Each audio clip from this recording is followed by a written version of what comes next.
సాంకేతనామాలు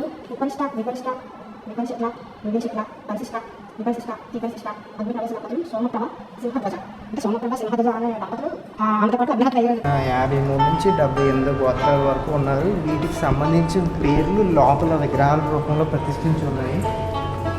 so example మనం చూసుకుంటే విశ్వసేన గోత్ర ఇక్కడ మనకి హిందీలో ఉంది, ఇంగ్లీష్లో ఉంది, తెలుగులో ఉంది, తమిళ్లో కూడా ఉంది. సో వాళ్ళకి సంబంధించిన ప్రతి ఒక్కటి కూడా ఇలా ప్రతిష్ఠించారు. చాలా నీట్గా ఉంది, పీస్ఫుల్గా ఉంది. అంటే ప్రశాంతత కోరుకుంటే, ఎప్పుడైనా మైండ్ రిఫ్రెష్మెంట్ కావాలి, కొంచెం చిల్ అవ్వాలి అనుకుంటే మాత్రం ఈ టెంపుల్కి వస్తే చాలా చాలా ప్రశాంతంగా ఉంటుంది. ఎందుకంటే నేనే ఇక్కడ మాట్లాడుతున్నాను, ఇంకెవరూ లేరు, అంత సైలెంట్గా ఉందన్నమాట. లైక్ లైబ్రరీలో ఉన్నట్టుగా. మీకు ఎవరు కూడా చూడడానికి కూడా మనుషులు అయితే లేరు. ఉన్నాయి, సేమ్ బొమ్మలు ఉన్నాయి. కాకపోతే వాళ్ళ పేర్లు, వాళ్ళ అభిమాన్యులు అంటే సంకేతనామాలు అవి. దీని గురించి మనకు ఫుల్ డీటెయిల్డ్గా అయితే తెలియదు. బట్ వాళ్ళు ఏం చూపిస్తున్నారో అదే నేను మీకు చూపించడానికి అయితే ప్రయత్నం చేస్తున్నాను. మౌజన్య రిషి అట.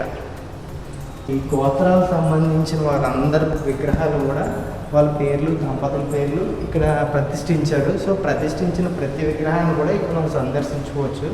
నాకు తెలిసి ఆర్య వయసులో ఎవరైనా ఈ వీడియో చూస్తుంటే ఖచ్చితంగా మీ గోత్రాలు కూడా ఇక్కడ ఖచ్చితంగా ఉండే ఉంటాయి. ఇది రథం అనుకుంటా, మేబీ మంచి మెటల్తో చేసి ఉన్నారు. చాలా బాగున్నాయి ఇక్కడ. వుడెన్ డోర్స్, ఇలాంటి మెటల్ ఇవన్నీ కూడా చాలా పీస్ఫుల్గా ఉన్నాయి. చాలా పెద్ద బిల్డింగ్ అబ్బా, చాలా పెద్ద బిల్డింగ్. మన వాకల్స్ రిఫ్లెక్షన్స్ మనకే వస్తున్నాయి. చూసా శుక్లా గోత్ర. నేను అన్నీ చదవట్లేదు. వాసవి కన్యకా పరమేశ్వరి టెంపుల్కి అయితే మనం వచ్చాము. టెంపుల్ దర్శనం లోపల చూసాము. చాలా పెద్ద బిల్డింగు.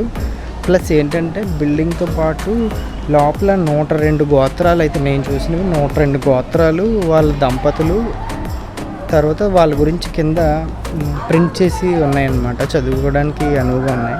ఇప్పుడు మనం వాసవి కన్యకా పరమేశ్వరి టెంపుల్ దగ్గర ఉన్నాం కాబట్టి అక్కడ ఉన్న గోశాలను అయితే చూస్తున్నాం అనమాట. అక్కడ గోవులు ఉన్నాయి, మీరు చూడొచ్చు. వెనకాతల ఇవన్నీ కూడా గోవులు అనమాట. ఫీడ్ దానాలు అవి ఇక్కడ ఉన్నాయన్నమాట. మనం ఇక్కడ చూసుకుంటే చాలా ప్రశాంతమైన వాతావరణం అని చెప్పొచ్చు. ఆర్య వైశ్యుల కులదైవం, ఒక కన్య ఆత్మాహుతి, ఒక కులానికి కులదైవం, ఒక కులానికి సంబంధించి ఆత్మగౌరవం అన్నీ కూడా ఈ గుడిలో నిక్షిప్తమై ఉన్నాయన్నమాట. ఈ గుడి ఆర్య వైశ్యులకి చాలా పవిత్రమైన గుడి అనమాట. సో గాయస్, ఇది ఎంట్రన్స్ ఎక్కడికి అంటే అద్దాల మండపంలోకి. పర్ పర్సన్కి 10 రూపీస్ ఛార్జ్ చేశారు. లోపల ఎలా ఉందనేది వీడియోలో చూడండి.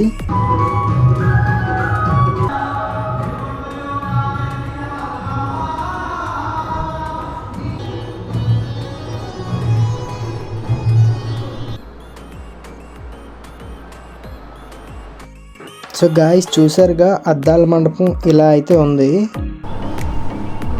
గోపురం పైన. సో ఆలయంలోని వాటర్ ఫౌంటైన్ అయితే చూడడానికి వచ్చాము.